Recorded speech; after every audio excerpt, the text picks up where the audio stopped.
Bonjour à toutes et à tous, je suis ravie de vous retrouver aujourd'hui pour vous présenter une carte en forme de couronne de Noël réalisée avec le set de tampons Joyeux Moment que vous pouvez retrouver dans le catalogue de juillet-décembre à la page 43. Donc ce set, je l'aime beaucoup et surtout, il est très facile pour faire des couronnes. C'est parti, je vous montre comment l'utiliser.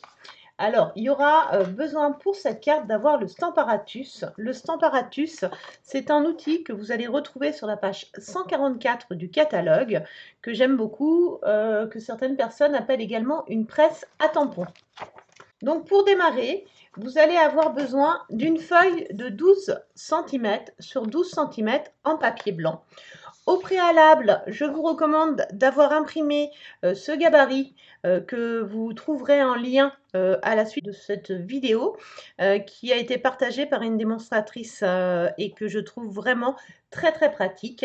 Vous aurez besoin également de votre Stamparatus et comme sur ce tampon, ce sont des tampons en résine, je vais utiliser mon tapis, alors soit le tapis celui-ci, soit le tapis noir, si vous l'avez, c'est comme vous préférez.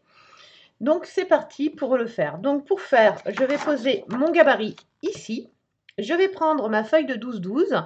Donc 12-12, c'est la dimension qui est en noir, d'accord. Au préalable, je vais avoir pris, hop, mon aimant, parce que c'est quand même l'outil indispensable pour faire ce genre de choses. Et je vais prendre un de mes tampons. Et donc ce tampon, par exemple, je souhaiterais qu'il soit ici, un petit peu en biais, comme ça, par exemple. Hop. Donc je vais venir ici. Et pour vérifier que ça marche bien, je vais faire un quart de tour pour me mettre sur l'autre et voir si en le positionnant de cette façon-là, je suis bien toujours sur le papier. C'est le cas. Donc c'est parti. Je vais le tamponner en grenouillette. Hop. Donc je viens, je pose mon encre sur mon tampon, je viens le tamponner, je fais faire un quart de tour, donc je me remets sur le gabarit au niveau du bleu. Hop, on essaye de ne pas trop bouger, de bien être sur le gabarit.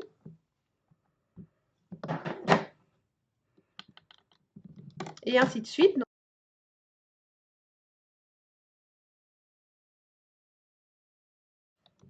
Donc vous voyez la couronne qui commence à se faire. Donc là, je pense que je vais être obligée de déplacer mon aimant. Donc c'est aussi très pratique le Stamparatus quand vous avez des grosses séries à faire. C'est vraiment très pratique.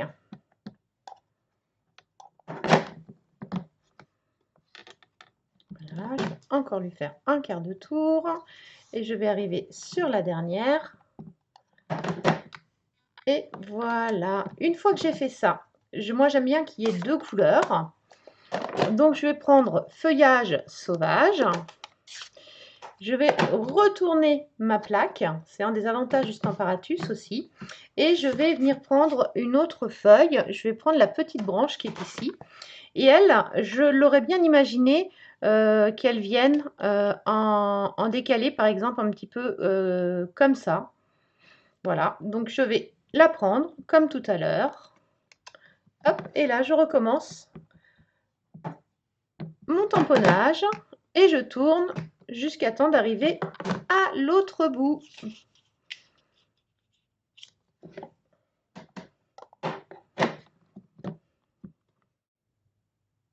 Donc là, j'ai tout tamponné. Donc je vais vouloir nettoyer ma plaque. Donc pour nettoyer mes tampons, j'utilise ma chamoisine que j'ai coupée en morceaux pour que ce soit plus pratique. Et donc là, je vais pouvoir venir nettoyer mes tampons directement sur la plaque.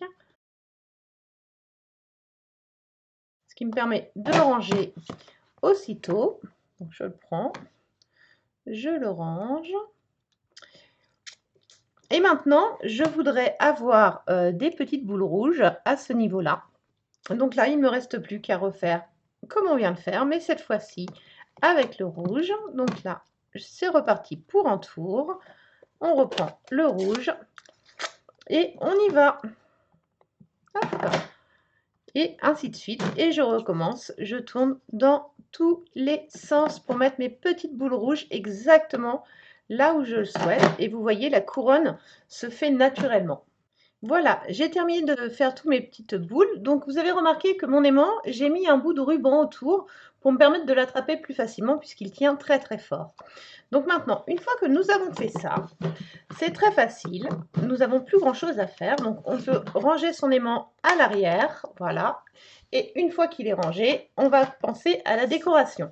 Donc pour décorer, je vais avoir besoin d'une feuille rouge de 13 sur 13 et d'une feuille blanche que je vais avoir pliée en deux, d'accord, qui va faire 29,7 par 14,85. 14,85 parce que c'est la moitié de 29,7. Donc là, dans mon rouge, j'ai découpé à l'avance une petite découpe ronde festonnée avec la pyramide de cercle et j'ai également préparé normalement en rond que ça se superpose et que ce soit plus joli. Et je vais pouvoir coller ma carte ici, donc ça tout simplement avec ma colle verte de Stampin' Up que j'adore, mon tombeau, c'est vraiment quelque chose de pratique. Et du coup, je gâche pas mon papier rouge puisque j'ai découpé à l'intérieur avec ma pyramide de cercle. Hop, et ni vu ni connu, personne ne saura que j'ai découpé en rond à l'intérieur. Voilà, une fois que j'ai fait ça, je vais choisir le mot que je vais mettre au milieu. Si je reprends ma carte, vous la voyez ici, être plus beau, être ensemble, c'est plus beau. Et là, je pense que je vais mettre de joyeux souhaits à toi et au tien. Voilà, donc mon bloc acrylique, toujours pareil. Hop. Mon papier, l'encre cerise carmin. Donc je viens faire un bisou, j'appuie pas trop fort, ça sert à rien. Et je vais venir me poser dessus, exactement là où je le souhaite, pour avoir mon tampon comme j'ai envie. Donc quelque chose de simple et rapide. Ensuite, je vais coller ce rond sur ma découpe ronde festonnée. Voilà. Je vais prendre de la mousse 3D. Dans ces cas-là, je prends des grosses parce que je trouve que c'est pratique. J'en prends 3 que je vais mettre en quinconce. Voilà. Là, il me reste plus qu'à les enlever. J'aurais pas dû me couper les ongles. C'est tellement pratique les ongles. Hop. Je viens le remettre sur ma carte. À moi de choisir comment je veux mettre ma carte.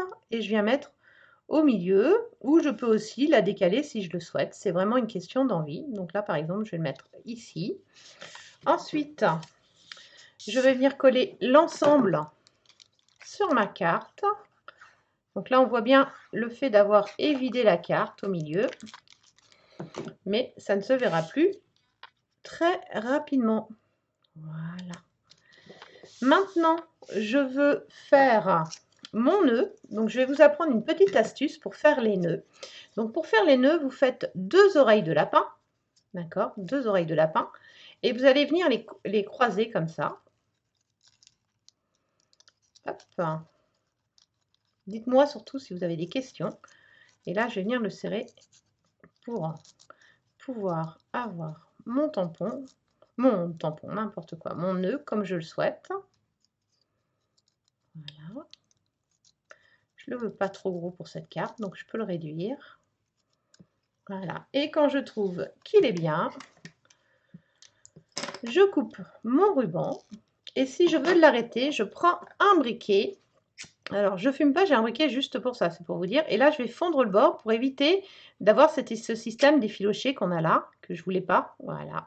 Et donc là, ça va arrêter et ça va plus partir. C'est tout simple. Pour le coller, je vais prendre des Glue Dots. Donc, c'est des petits points de colle doubles. Hop, je ne sais pas si vous le voyez bien ici, j'ai un petit point. Je viens chercher mon Glue Dots. Je vais le mettre sur la partie ici. Hop.